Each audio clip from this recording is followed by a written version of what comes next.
Hola, bienvenidos a su espacio de Ética TV, el espacio de ética ciudadana en el que reflexionamos sobre tópicos como la hipercorrupción, el problema de la relación entre ética y política, que precisamente será el tema fundamental que vamos a tratar en nuestro espacio de hoy, junto a Mario Serrano e Ivette Guzmán. Hola, ¿cómo están? Muy bien. Mario, hablar hoy sobre ética y política, dos puntos de las ciencias humanas que nosotros muchas veces entendemos que están contrapuestos, enfrentados, y donde uno muchas veces se traga al otro, ¿verdad? Cómo ser un buen político siendo ético y cómo ser ético siendo político, una especie de dicotomía que hoy vamos a tratar preguntándonos, ¿hay una dicotomía entre ética y política? ¿Es necesario que exista un enfrentamiento, digamos, que oponga estas dos categorías? Sí, buenas, qué bien que estamos aquí nuevamente con ustedes reflexionando sobre temas tan importantes dentro de la realidad dominicana desde el punto de vista ético. Y hoy, como decían nuestra compañera Ivette y Leonardo, vamos a reflexionar sobre ética y política. Y ustedes ya pueden hacerse sus preguntas, porque lo importante en estos procesos es hacernos preguntas, ¿no? Que tengamos las respuestas para poder profundizar en los desafíos y en lo que queremos realmente abordar dentro de nuestra realidad. ¿Qué preguntas tenemos? Realmente, como decía Ivette, ¿se puede ser un buen político siendo ético? ¿Y se puede ser ético y a la vez político? Realmente se contradicen ambas dimensiones. Desde el punto de vista teórico, desde ya entendemos que no. O sea, precisamente toda rama del quehacer humano implica la ética, y para que realmente se desarrolle en su, como diría Adela Cortina, en su ethos, en su carácter fundamental, tiene que ir a la ética, a lo que le inspira, a sus fundamentos para dar de sí. Así que una buena política va a implicar una gran dosis de ética, ¿no es así, Leonardo? Sí, bueno, vamos a hablar de ese tópico, ¿no? Durante este programa de hoy, donde tenemos como invitada a Lady Blanco, coordinadora de Participación Ciudadana. Y siguen las preguntas, siguen las preguntas. ¿Es necesario hablar de ética y política en la sociedad actual? ¿O es necesario hablar de política frente a la ética? ¿O es una pregunta tonta decir, ¿pueden ser éticos los políticos o puede ser política la ética? Entonces, señores, quédense ahí, sigan ahí planteándose preguntas. Pero yo tengo más preguntas también. Sí, mientras ustedes se hacen preguntas, ¿es rentable para un político ser ético? ¿Le ayuda eso a llegar al poder, a la administración del poder? ¿Debe abandonar el político la ética para poder ser un buen político? No, y después nosotros tenemos y tratamos en esta reflexión de traer algunas anécdotas y realidades que aparecen en la cotidianidad en nosotros. Todo el tema de la compra de los votos, ¿no? La compra y venta, porque hay quienes compran y quienes venden en esa práctica de la política que tiene que ver con el sufragio. Entonces, ¿qué diría esto en esta discusión sobre ética y política? O como recientemente hablaba hace ya unos meses, una gobernadora de una provincia nuestra, ¿no? Llegamos al poder para gozar de las mieles del poder. Las mieles del poder. La política, entendida como desde la ética, nos hace ver que el ejercicio del poder es para que quien llega al poder disfrute personal o individualmente o solamente los suyos de esas mieles. Es el poder solamente para la satisfacción de quien lo ejerce y de sus amigos y de sus cercanos. ¿Qué diría la ética de esto? Y bueno, también podríamos agregar el problema del compromiso ciudadano también, la cuestión de la participación ciudadana, porque el problema de la ética política no es solamente algo que se refiere a quienes ejercen el poder, sino también al ciudadano, ¿no? Quien es en una sociedad democrática corresponsable del desarrollo de esa sociedad, ¿no? Y hasta dónde la ciudadanía, y eso lo hemos venido planteando desde el principio del programa, hasta dónde yo soy responsable de actuar en nombre de esa ciudadanía que a mí me corresponde representar.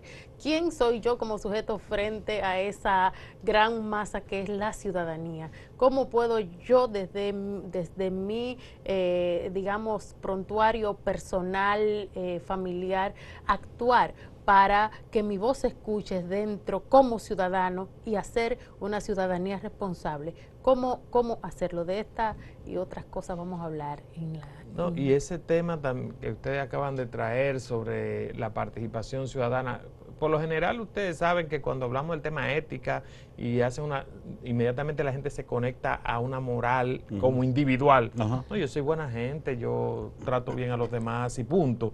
Pero tiene la implicación del vivir ético una exigencia política, una exigencia de participación y de interesarse por lo público. A mí me gusta recordar una frase que retoma el Papa Francisco, sobre todo dentro de un ambiente católico, cristiano, para recordarle a los cristianos de su iglesia una forma más excelsa del amor. La más excelsa no es lo de quien hace favores individuales e inmediatos a alguien que está caído, sino habla él de una forma excelsa de ejercer la misericordia, la política, porque la implicación que tiene de irradiar el bien para un colectivo es fundamental. Y porque los males usualmente son estructurales. Entonces, males estructurales requieren soluciones estructurales. Exacto. Pero esas soluciones estructurales no son viables si no hay un compromiso colectivo. Y a veces se ve el ciudadano, la ciudadana en su posición individual, pues amenazada, y se ve incluso pues que no puede, ¿no? Impotente ante las grandes decisiones, ante las grandes faltas de ética, y dice, no, es que yo solo, una golondrina no hace verano, yo sola no puedo emprender una acción para hacer ciudadanía responsable. Esto tiene que ser una cuestión de colectivo, ¿no? Y por eso mucha gente acá, cuando la Marcha Verde, pues sí sintieron que ahí había una manera de estar representado y de salir en una causa colectiva común. Pero ¿cómo desde mis espacios personales yo puedo hacer ciudadanía responsable? ¿Cómo hacerlo? ¿Qué fórmulas buscar? Entonces nos podíamos preguntar también, ¿puedo ser yo un ciudadano que, teniendo posibilidades y capacidades para participar dentro del espacio público, puedo estar siendo un ciudadano éticamente responsable sin participar del escenario político, sin hacer ninguna colaboración dentro de lo público? Estas y otra pregunta vamos a estar aquí nosotros desarrollando en este programa, ¿no es así? Así es. Así que quédense ahí con nosotros. En breve volvemos.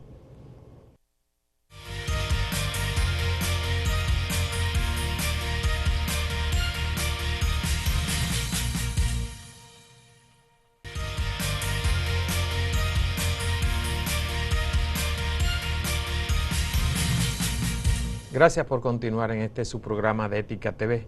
En el segmento anterior decíamos una serie de preguntas que queremos desarrollar en este programa sobre el tema de la relación entre ética y política. Y para ello, para reflexionar sobre este tema, junto con nosotros tenemos a Lady Blanco García, coordinadora general de Participación Ciudadana.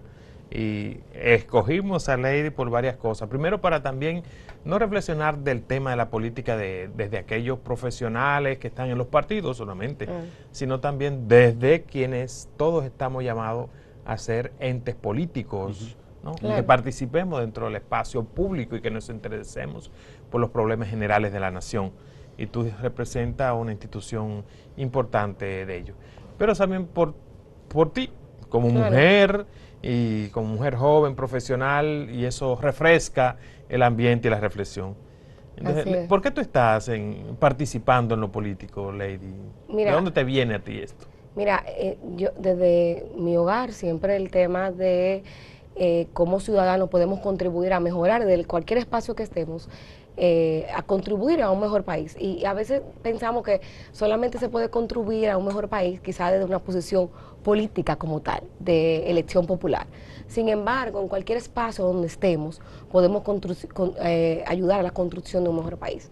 Y bueno, entré a participación hace casi 10 años en una observación electoral, como muchos jóvenes que entran con ese deseo de conocer un poco más de cómo se manejan las estructuras de los partidos políticos. No quisiste quedarte en unas elecciones solamente yendo a votar, sino querías hacer algo más. Claro, y fuiste observadora también. No, y cuando tú ejerces el voto de manera consciente, tú entiendes que tu deber ciudadano.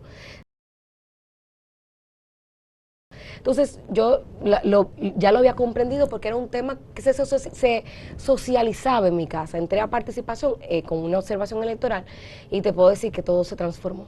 Me tocó observar, porque no es lo mismo quizá observar en los estratos que observar en la clase media alta. A mí me tocó Guachupita, Guale y La Cañita.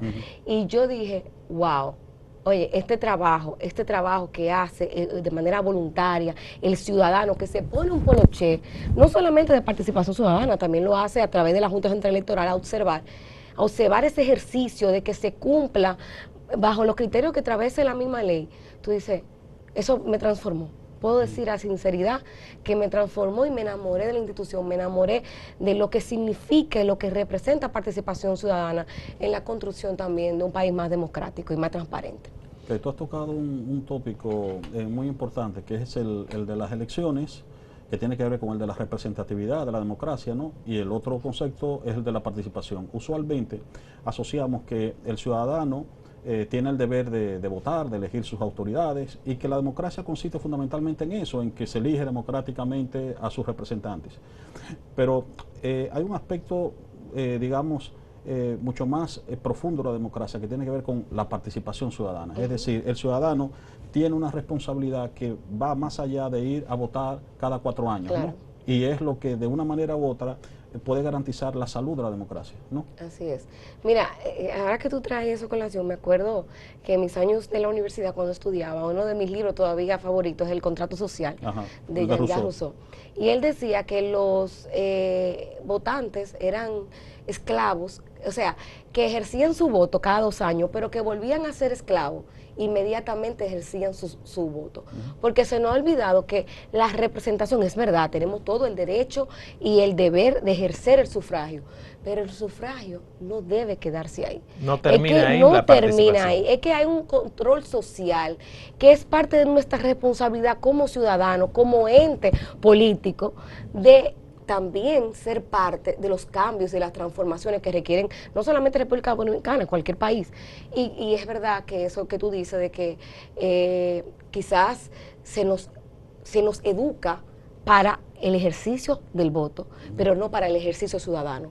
Y yo creo que eso es lo que debe cambiar el discurso de cómo ejercemos el sufragio, sino educar en base a que todos tenemos el deber de votar, pero votar constantemente, votar por las iniciativas populares, votar cada vez que tú ves que algo está mal en la administración pública, alzar tu voz. Bueno, ahora mismo hay mucho ejercicio que se hace de control social a través de las redes sociales, vamos a decir que eso ha motivado el activismo social, sin embargo, también eso se queda ahí, entonces hay que ser parte, y para mí, para serte sincera, participación ciudadana me ha hecho ser parte, y creo que es un bonito legado que le dejo a mis hijas también. No, y hay una serie también de, como tú bien dices, una serie de instancias e instrumentos sociales que están a disposición de la ciudadanía para entenderse que su ejercicio político va más allá de ese día de votar por alguien. Desde la observación electoral no solamente, sino también desde el control de las obras del Estado, por ejemplo. Y ustedes están desarrollando una serie de comités de veeduría para que los ciudadanos estén atentos a la gestión y al manejo de los recursos públicos y estar constantemente velando por ello, en ese ejercicio del control al gobierno, al control al Estado, ¿no? Yo creo que participación, aparte de su fuerte en la observación electoral, creo que lo hace rico es que se ha diversificado. Y dentro de ello vamos a decir que tenemos los que tú dices muy bien, que son veedurías sociales, pero que es una veeduría que no se queda solamente en el distrito, es que nosotros estamos capacitando a nivel regional, ¿no? Tema obviamente de capacitar a favor del bien común, pero también temas muy prácticos como el tema de las compras y contrataciones públicas, cómo tú puedes formar parte de la verduría, qué debes exigir, por qué es importante una ley que sea eficiente, sancionadora, y todo eso uno lo hace a través de la institución como participación ciudadana, con la finalidad también de que en el territorio se impacten las políticas públicas, porque la política pública no puede quedarse solamente en el centro, tiene que ser una política pública integral y territorial, y para eso se necesita que todo el ciudadano que forma parte del territorio también sea parte de las mismas soluciones de su comunidad. Y ahí entramos también en una dinámica de hablar sobre el poder, porque la política está relacionada con el tema del poder. Sí. Y el ciudadano, para también buscar transformaciones y desarrollar transformaciones dentro de su entorno, tiene que aliarse con otros ciudadanos para presionar a que se desarrollen las políticas que deben desarrollarse. Construir organización dentro del territorio, construir espacios organizativos para desarrollar las necesidades e impulsar a que los representantes realmente hagan la función que tiene, es una función de control, pero que se hace en base a construir poder social, poder ciudadano, que presione a los cambios necesarios. Sí, de eso trata y fiscalizar. Y fiscalizar. Eso es fundamental eso. Para nosotros, Lady, el tema de la política, y lo estamos tratando desde el punto de vista de la ética, como hemos tratado otra diversidad de temas, queremos hacerte una pregunta, porque en este proceso de desarrollar poder, uno preguntaría, ¿es posible ejercer la política siendo ético? ¿O es posible ser ético e involucrarse en lo político? Ya lo vemos que sí, porque nos llama a un ejercicio ciudadano.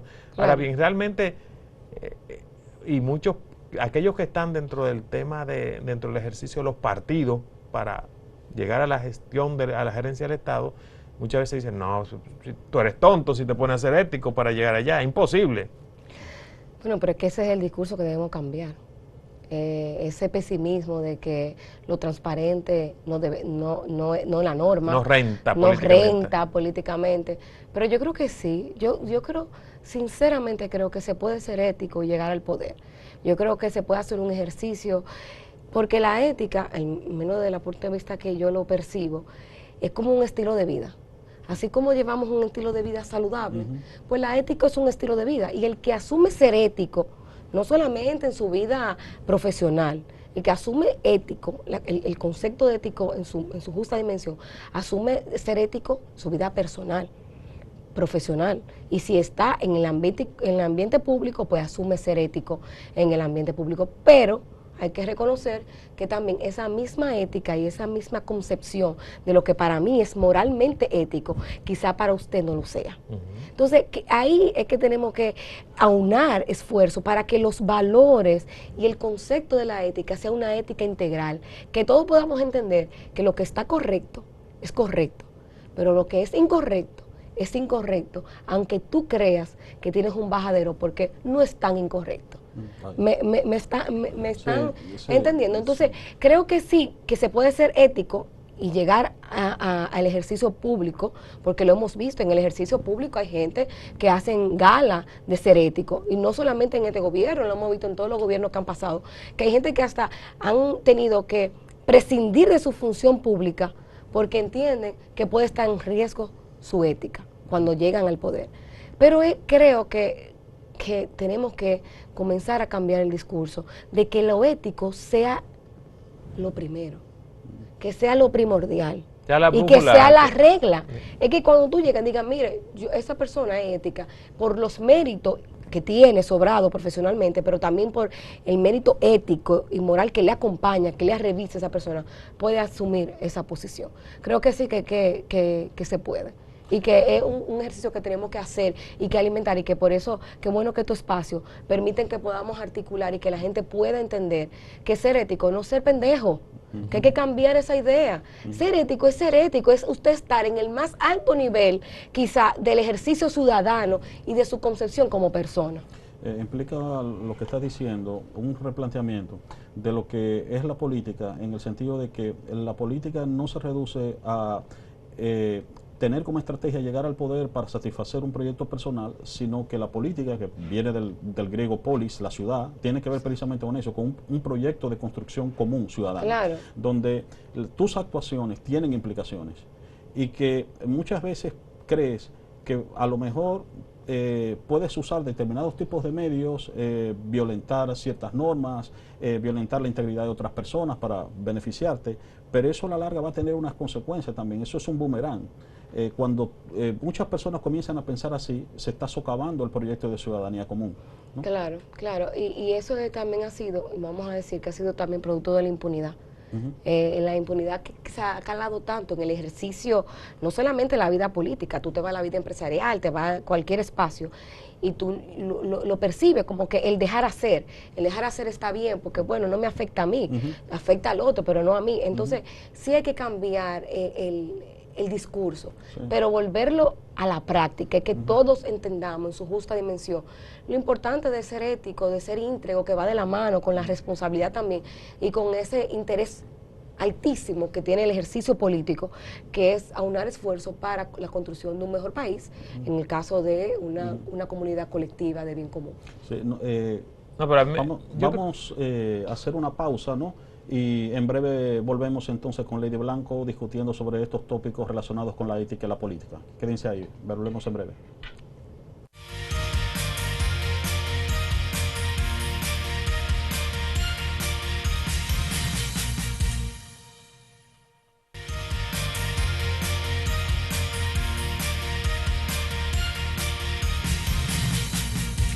Hola, estamos en su espacio de Ética TV con nuestra invitada Lady Blanco, coordinadora general de Participación Ciudadana. Lady, hablábamos sobre las implicaciones de la participación en la política, ¿no? Las implicaciones éticas. Con frecuencia no entendemos, aunque yo diría que hay un avance en nuestra sensibilidad a partir del desarrollo de determinados movimientos como el de la Marcha Verde con respecto a esta cuestión.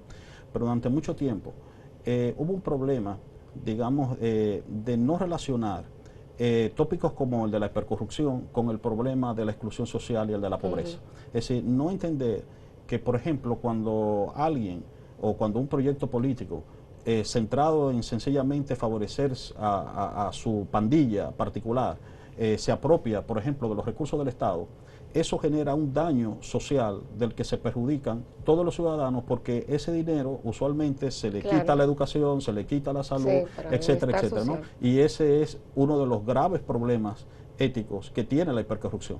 Además del hecho de que, claro, alguien se apropia de algo que no le corresponde, es que eso genera una lesión, un agravio a todos los ciudadanos. Exacto, es el impacto de la corrupción. Sí.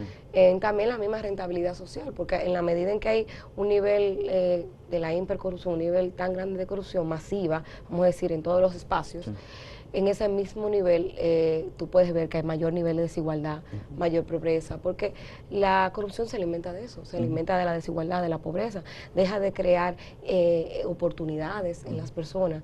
Y entonces creo que, vuelvo y digo que quizá un tema que se ha quedado es que la gente no ha entendido, o ya creo que ha despertado, vamos a decir que hemos despertado un poco, pero entender en su justa dimensión los estragos de la corrupción, cómo afecta a un gobierno ineficiente que hace uso inadecuado de los recursos públicos, pero también cómo afecta que los partidos tengan falta de transparencia, tengan falta de credibilidad en esa misma construcción de un mejor país. Entonces nos falta educar. Porque la educación no debe, a veces nos encontramos que la educación debe ser formal, matemática, y eso no debe ser así. Es que debemos educar en temas cívicos, es que debemos educar en lo que dice la Constitución. Es que así como entregamos la Biblia, no, así no. Quizá el libro que debemos entregar es la Constitución. Yo te voy a decir que cuando salió esto a relucir, yo dije, bueno, pero que no comprendo. Sé que la Biblia tú lo puedes utilizar como un libro histórico para tú leerlo quizás con un nivel ya de madurez, pero un nivel, pero un nivel de comprensión que no lo tienen los niños en estos momentos. Entonces, pero además es una idea premoderna de que la ética se fundamenta en la religión. Si hay algo, digamos, que la modernidad resolvió hace siglos, es la cuestión de que la ética no tiene que estar fundamentada en la religión, sobre todo en una sociedad que es democrática y plural, que se supone que tiene que construir un proyecto de ciudadanía común, independientemente de las creencias religiosas que tengan las personas. Así es. ¿No? Pero por eso dice, como está diciendo Mario, que cuando salió eso, pero me puse a reflexionar y dije, pero no tiene sentido. Tenemos una crisis una crisis seria de ciudadanía, Correcto. de ciudadanos responsables, de que entiendan su justa dimensión, sus deberes, sus derechos en la misma proporción, pero también las responsabilidades que tiene el Ejecutivo, que tiene el Legislativo, porque en la medida que tú lo conoces, entonces tú puedes demandar. Entonces, eso es lo que a veces uno dice, bueno, tenemos que seguir demandando, tenemos que salir a las calles, tenemos que decirle a esas autoridades que estamos aquí y que Correcto. nuestra responsabilidad es educar. Volviendo y siguiendo en esa misma línea con el tema del ejercicio de la política desde fundamentos éticos, que implica más allá de la corrupción, un poquito para que los televidentes, quiero sacarlo un poco del registro de la corrupción, quizás para que ver que un político ético, qué implicaciones tiene en una diversidad. Nosotros hemos visto de comportamientos. Sí. En esta gestión, por ejemplo, de los primeros casos de expulsión de funcionarios no tuvieron que ver con el tema de la corrupción, sino con el tema de su comportamiento frente a compañeras de trabajo, Claro. de abusos. O sea, cómo sí. el tema de ejercer la política de manera ética implica el incorporar una serie de principios y valores pero que están relacionados con el abuso de poder. Sí. Porque si hay algo que tienen en común, el que se apropia de los recursos del Estado, o el que se aprovecha de su función para favorecer a los suyos, o el que incurre en abuso, acoso sexual, por ejemplo, están haciendo un abuso de poder. el manejo autoritario de ese poder. O sea, Sí, que claro. hay una serie de dimensiones que tenemos que tomar en cuenta, o la dinámica del populismo que se utiliza Claro. en el ejercicio Del poder, tratando a los demás también muchas veces como clientes menores de edad, ¿no? O para comprarles. O como, tú lo acabas de decir, o como clientes. Ya de por sí. No como Tú ciudadanos. tratar a un ente que estás en representación de él como cliente, ya es una total desfiguración de lo que debe ser el ejercicio del servidor público frente al ciudadano. Entonces, sí, es muy cierto, por eso te dije al principio cuando decía que la ética es un estilo de vida. ¿Por qué? Porque el que es ético en su vida profesional lo va a hacer cuando llegue al ejercicio, o debe hacerlo, cuando llegue al ejercicio público o al ejercicio político. Entonces, O incorporar una serie de principios que en el desarrollo y la reflexión de la ética política están ya asumidas dentro del concepto de naciones, del concepto y las reflexiones. O sea, un político que sea autoritario, pues no, o sea, usted ahí se está alejando del ejercicio ético de la política. Un político que sea populista, pues usted se está alejando del ejercicio ético de la política. Claro. O un político que lo que intenta es reducir a los medios de comunicación a una empresa que solamente saque tus informaciones. O sea, eso no es un ejercicio ético de la política. O sea, es un político lo que busca es la concentración del poder y de todas las dimensiones. Entonces, le hace un mal uso al ejercicio ético de la política. La línea de la ética es tan finita que es tan fácil de quebrar. Por eso hay un principio que es la autonomía de la razón, que tú tienes que analizar, interiorizar qué es lo correcto en cualquier accionar que tú asumas, porque a veces tú dices, yo pienso que esto está bien, pero cuando tú lo razonas, dices, espérate, porque puede ser que no esté bien. En ese mismo ejercicio, porque vamos a ver, nosotros estamos acostumbrados a los estilos de gobierno caudillistas o populistas, vamos a decir, y quizá el gobernante en turno no se dé cuenta o no lo asuma que es antiético. No lo asume así porque entiende que se ha normalizado, está bien. Pero si tú haces un ejercicio de esa autonomía de la voluntad que te da la razón, que te permite analizar en su justa dimensión lo que está correcto y lo que no, tú comienzas a reflexionar y si tú realmente eres ético, dices, espérate, estoy haciendo un ejercicio que no es ético, porque todos en algún momento hemos tenido un accionar que nos toca descifrarlo como ético o no. La cuestión de la autonomía, así como el de saber discriminar, por ejemplo, ¿no? Determinados tipos de situaciones, tiene que ver con, volvemos a ese punto, siempre terminamos ahí, el de la educación, ¿no? Sí. El de la educación ética. Pero una educación que no solamente es una educación de la razón o del intelecto, sino también, insistimos en eso en este programa, una educación de las emociones. Sí. Porque nosotros decimos, la ética no se enseña como se enseñan otros saberes que son explícitos. Es decir, por ejemplo, no se enseña a una persona a ser democrática explicándole en la pizarra lo que es el autoritarismo o lo que es la democracia. Si tiene que ver con un sistema de prácticas. Claro. Entonces, tú le enseñas pilares fundamentales. Sí, pero en el fondo el ejercicio de ser dialógico, de ser crítico, de ser autónomo, tiene que ver con un sistema de prácticas y de hábitos que se van adquiriendo desde muy pequeño. Entonces, ahí juega un papel fundamental la educación, no solamente la de la escuela, sino también la del entorno, ¿no? Y es parte también de la responsabilidad de un Estado, de ir creando entornos que realmente fomenten ese tipo de educación, porque al fin y al cabo, la salud o la viabilidad de la democracia depende de que los chicos y las chicas sean autónomos, sean capaces de... críticos. Exactamente, ¿no? Y puedan ejercer ese derecho, los derechos y los deberes en su justa dimensión. Pero tú dijiste algo muy, muy cierto, que quizá un poco doloroso pensarlo, pero tú tienes un país donde las familias son monoparentales, en donde hay mucha desintegración familiar, que tiene también un componente ético. El padre que deja a la madre que deja al padre o cualquier otra razón. Entonces eso también son caldos de cultivo que alimentan quizás ese ciudadano que va creciendo con las falencias del hogar, pero que llega al sistema público a una educación, o al sistema privado, a una educación bancaria, vertical, autoritaria. Ya, exacto, una educación muy débil. Una educación que no es integradora, una educación que también discrimina. Y que no educa para la ciudadanía. Y que no educa ciudadanos, ni para el momento, ni para el mañana.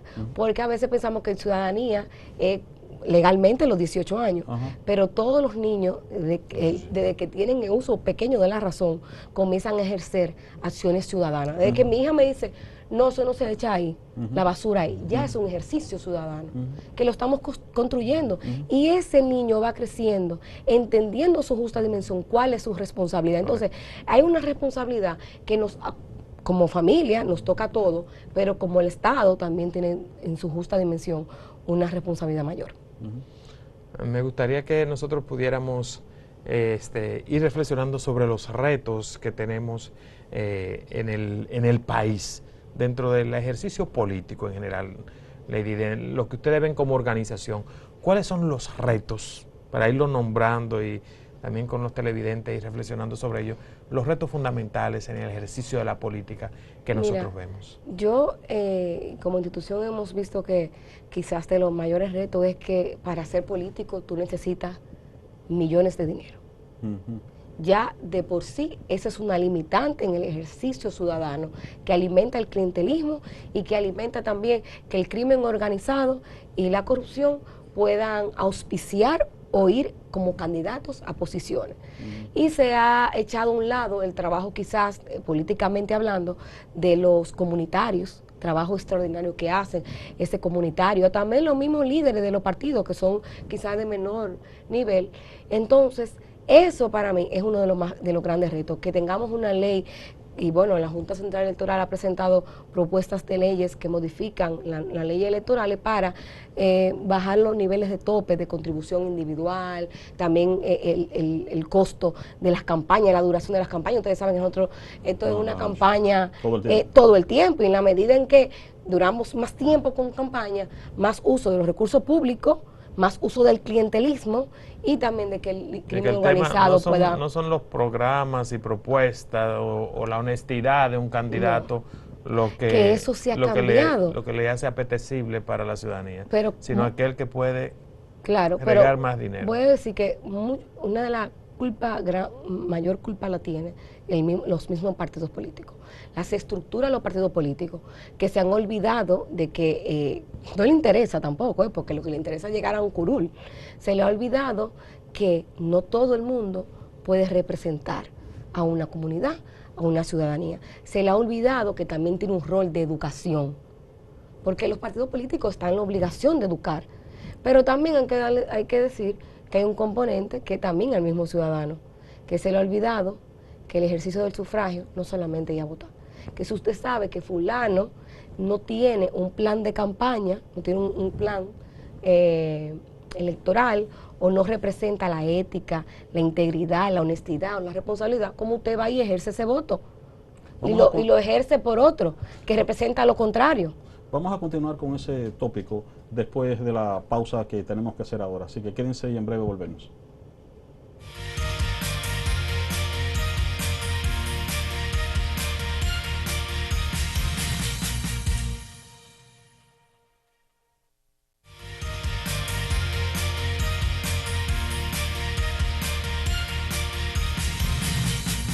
Hola, estamos en su espacio de Ética TV con Lady Blanco, coordinadora general de Participación Ciudadana. Lady, en el segmento anterior hablábamos de un problema estructural de la sociedad dominicana en la que pues se elige al representante político no en función de un programa, sino, bueno, con mucha frecuencia... No, de su comportamiento, ejercicio... exactamente, que tiene que ver también con un problema también estructural de la exclusión social. A veces la gente vota en función de quien entiende que le puede proporcionar resolver un problema inmediato. O un empleo. Un empleo, sí. Mira, aquí se nos ha olvidado que el ejercicio del voto usualmente se da por tradición partidaria, o sea, gente que vota porque siempre ha votado por lo mismo. Sí, sí, como si fuera un asunto deportivo. Exacto. Mi papá era liceísta, mi abuelo también, y yo sigo el mismo. Exactamente, el mismo clientelismo Sí. que motiva el voto por moda, Sí. que es una moda pasajera, que no tiene sustento en una base sólida de construcción de un proyecto colectivo mejor país. Y el mínimo es el voto consciente, ese voto que se da a sabienda de que esa persona va a representar los mejores intereses de un proyecto en común. No tiene que favorecerme a mí, sino a la colectividad. Entonces, desde ahí, desde ya esas debilidades estructurales que tenemos, comienza a alimentarse las mismas estructuras, los mismos partidos políticos de esto. Porque ¿qué dicen los partidos? Bueno, yo no me interesa, yo quiero más gente que voten por mí. ¿Cómo llegan los mayoritarios así? Llegan por clientelismo, llegan por tradición partidaria. Entonces se mantienen en ese mismo círculo vicioso que no genera nada positivo y que no contribuye a la formación y a la consolidación de una democracia, porque realmente nosotros estamos en una democracia, pero débil. Una democracia coja, que cualquier momento se puede quedar sin un piecito. Entonces, en ese contexto es que tenemos que irnos viendo de cómo ir mejorando dentro de los retos, que tiene un componente, y vuelvo y digo, siempre hemos dicho que terminamos en el tema educativo, en conciencia y en que cada uno asuma la responsabilidad que le compete dentro de la sociedad. Los partidos políticos su responsabilidad, la sociedad civil su responsabilidad, que es demandante y que es vedora y observadora de todo lo que uno entiende que no está bien. ¿Y el sector económico su responsabilidad? Ah, bueno, y el sector, que ese es un sector que tiene bastante responsabilidad en muchas de los grandes males sociales que vive la República Dominicana, porque se ha alimentado también de esos vicios de los partidos, porque ellos llevan candidatos. Correcto, e invierten en candidatos. Llevan candidatos que llevan intereses, no intereses colectivos, sino intereses muy particulares. Como una inversión. Exactamente, entonces sí tenemos que ir sensibilizando, transformando y quizá comenzando con esa generación que está ahí creciendo, que todavía le falta que le echen maíz para sí, no, es importante abonarse. entender que esto no solamente parte como de decisiones personales de querer hacer de la política un ejercicio ético, sino también que hay que transformar estructuras e instituciones que tienen intereses guiados y en el cual invierten dinero y esfuerzo y estrategia. O sea, está claro que si no se transforma también el imaginario, no solamente de quienes van a la escuela, sino de las instituciones de poder del Estado, que sepan que es más rentable a largo plazo realmente el ejercicio ético de la política y la permanencia, y para sus negocios también. Claro, a mayor transparencia mejor. Sí, correcto, Claro. a mayor transparencia mejor. Mientras tengamos gobernantes que puedan pensar en el interés general y no en el interés personal, tenemos asegurado un mayor desarrollo integral de la nación, para todos y todas. No vamos a tener una situación de descalabro democrático como el que tenemos en la mayoría de los países de América Latina, que por un ejercicio erróneo de la política se están corroyendo todas las instituciones del Estado porque no hay confianza en ellas. No hay confianza. Y precisamente la ética crea la confianza. Porque cuando los ciudadanos ven, ahí se puede invertir, en eso se puede participar, en eso se puede confiar, y eso se hace cuando se refleja respeto, cuando se refleja la justicia, cuando se refleja el bienestar colectivo. Entonces eso también tiene que ver la ética, y a eso se refiere. Y tú sabes que quizás algo importante, que al final todos somos importantes dentro de la construcción de la sociedad. El empresariado es importante porque genera bienestar también, crea oportunidades. La sociedad civil, fundamental, control social. Y los partidos políticos son las estructuras que crean las herramientas, ¿para qué? Para mayor porvenir, mayor bienestar, porque para eso uno ejerce el derecho al sufragio. Entonces, todo, en una verdadera concepto de gobernanza, todos esos actores, cuando trabajan de manera unada, transparente y ética, pues vamos por muy buen camino. Claro, en una búsqueda del bien común, porque de eso se trata, de tratar de construir un espacio en el que el bien común esté como horizonte, en la búsqueda de lo justo. Para eso se crean los estados, precisamente, dentro del estado moderno, en la búsqueda en el que todos tenemos el mismo derecho y buscamos el bienestar colectivo. De eso se trata un quehacer político basado en la ética. Pero yo quisiera retomar el tema de que al hablar de política estábamos hablando de participación, de articulación, pero hay un caldo de cultivo mayor todavía, cultural, global, que impulsa a las personas a vivir de manera individual, en sus casas, encerradas, solamente mirando hacia lo que tiene que consumir. Diferentes tipos de productos. O la otra modalidad es también un tipo de indignación individual que se cultiva con las redes sociales, es decir, la protesta de sofá. Es decir, yo me indigno contra todas las injusticias, yo le doy a un like a cualquier manifestación de protesta, pero no voy más allá de ahí, de esa protesta virtual. Que puede ser también un ejercicio, porque hay personas que son totalmente indiferentes y se dedican solamente al consumo de sus necesidades particulares e individuales y no le interesa ninguna situación del colectivo o de un colectivo que esté distante a él.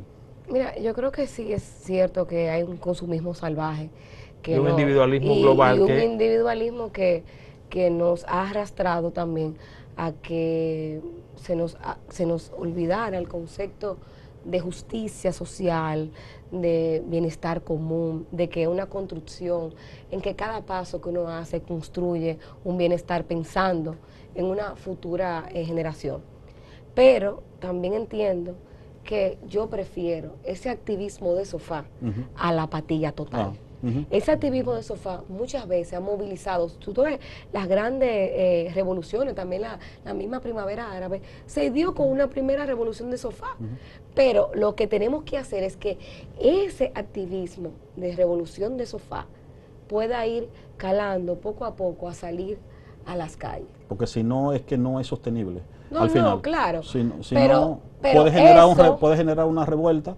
El mismo ejemplo que tú has puesto, la primavera árabe, es decir, sí, generó toda una revuelta, pero al final se volvió otro tipo de modalidad autoritaria, cambiaron los gobernantes, pero vinieron otros con la misma visión, porque al fin y al cabo el cambio no es estructural hasta que ese movimiento de protesta no se articula. Sí, bueno, hasta que también comience a un cambio de mentalidad. También, exacto. Ese es un constante, porque obviamente las demandas sociales se van construyendo en la medida que la misma sociedad va cambiando. O sea, lo que en el momento antes no era necesario, en estos momentos sí lo son. Entonces sí hay que ir comenzando a cambiar también el discurso acompañado de la acción y la mentalidad. ¿Tienen ustedes como, ya para ir cerrando aquí en este espacio, como institución, como organización, algunas líneas para fortalecer el accionar político, transformar este caldo de cultivo de una política errónea que se desarrollaron en el país?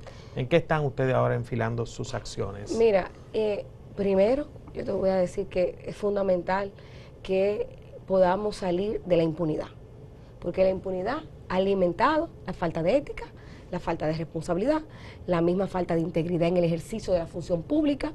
Entonces, sí hemos valorado como positivo el hecho de que los órganos de control y persecución de la corrupción y también de una función también como la Dirección de Ética Gubernamental, a mano de la señora Milagros Ortiz, pues porque representa que ha hecho un ejercicio de construcción de un mejor país a través de muchos años de su ejercicio como servidor público.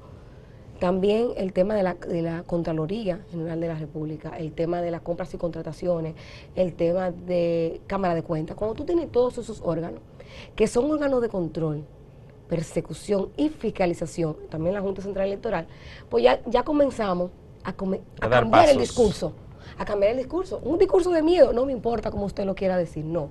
Es un discurso de respeto a la ley, de respeto al ciudadano, de respeto al concepto de lo que debe ser un mejor país y lo que debe ser el ejercicio cuando usted llega y se sienta como funcionario público. Cuando usted tiene instituciones que ni le va ni le viene, usted va a hacer, si usted no es ético y no le interesa, o su ética está muy divorciada de lo que debe ser. Viene, sino que realmente estaba totalmente en contra. Sí, no, pero también hay gente que tiene una ética divorciada de lo que es la ética general. Pero cuando tú tienes esos organismos ahí, vigilantes, usted comienza a caminar derechito, pero no obstante eso, cuando tú tienes una sociedad como la que tenemos ahora, que está demandante, que está ejerciendo control social, que se volca en las redes sociales, como tú muy bien dices, pero también que ha salido a la calle, lo vimos con las elecciones, las pasadas elecciones. Entonces ya tú sabes que vamos comenzando a construir una visión diferente de lo que debe ser un ejercicio ético de la política. Y también ahí vamos a nosotros, porque a veces la participación nos dice que no, que nosotros lo que queremos es destruir los partidos políticos, a veces con las críticas que hacemos, pero es todo lo contrario, claro. Porque lo que nosotros queremos es que ellos se fortalezcan, porque en la medida en que los partidos políticos se fortalecen, en esa misma medida se fortalece la democracia y señores, me hacen la vida más fácil. Claro. A nosotros mismos como organizaciones sociales volcamos nuestros esfuerzos en otros temas, pero tenemos 30 años hablando de los temas de corrupción, fortalecimiento institucional, porque ha sido una debilidad de todo el que llega a ejercer el poder. Lady, se nos acabó el tiempo. Muchas gracias por tu participación en este programa. En otra oportunidad te tendremos que invitar de nuevo, ¿verdad?, para que sigamos conversando sobre estos tópicos. Y a ustedes les agradecemos que estén ahí y les invitamos a nuestro siguiente segmento a cargo de Beth Guzmán y sus recomendaciones éticas de la semana.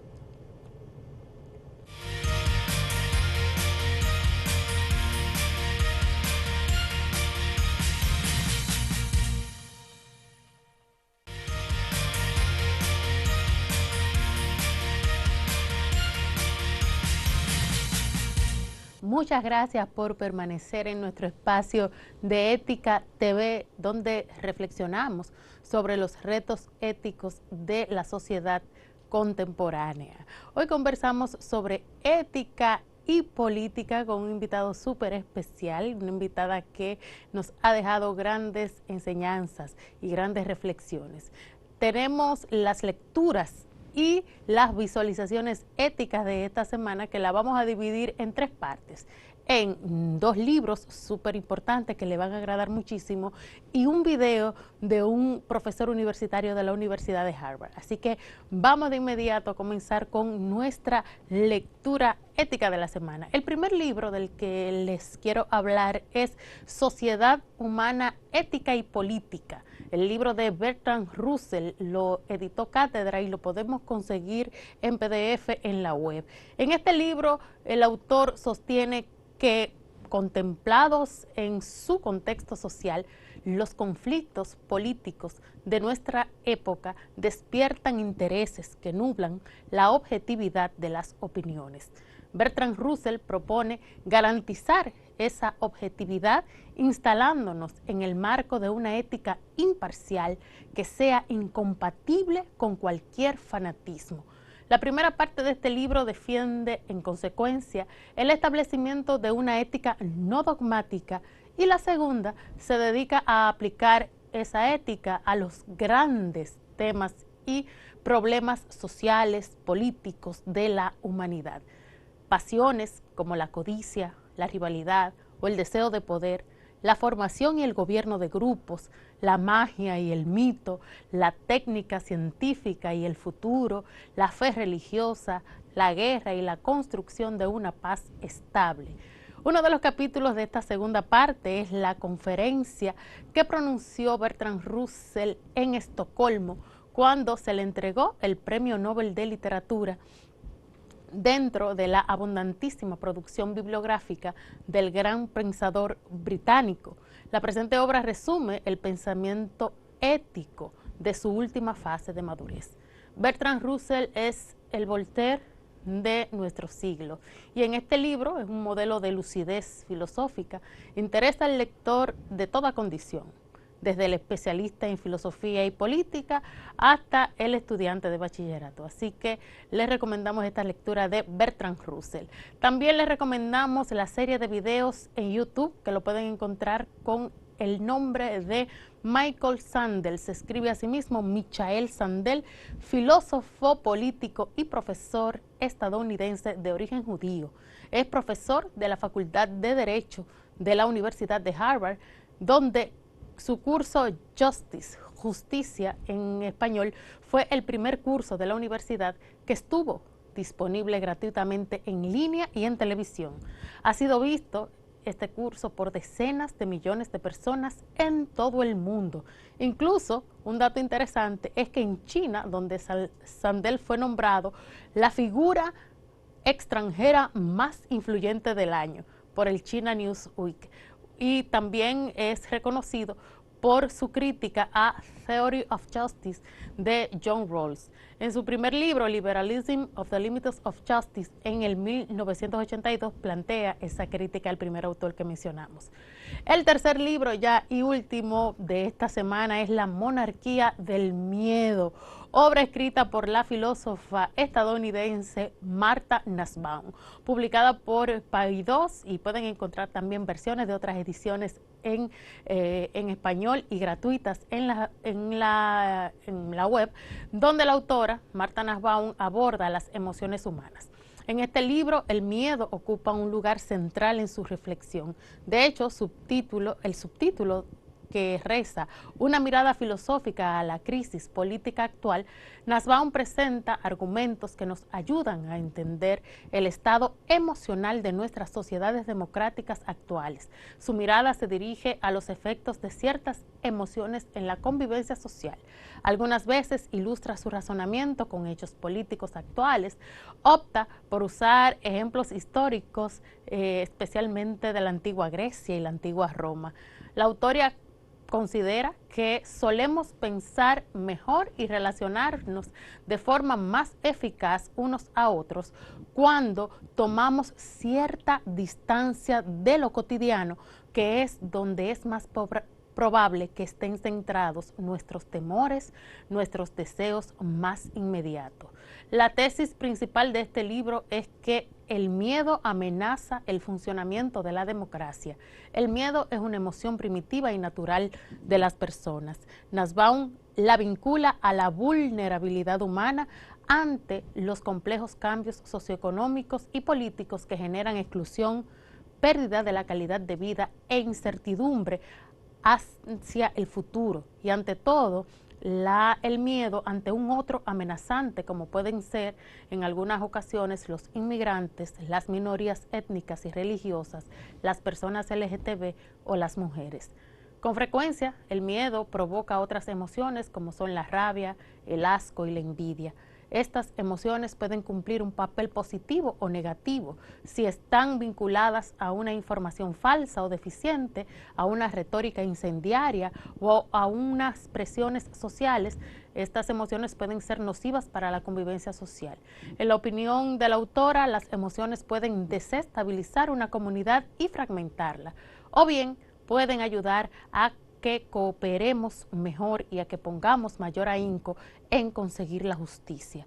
Las emociones no vienen dadas de manera innata, no vienen predeterminadas, sino que se van modelando de innumerables maneras.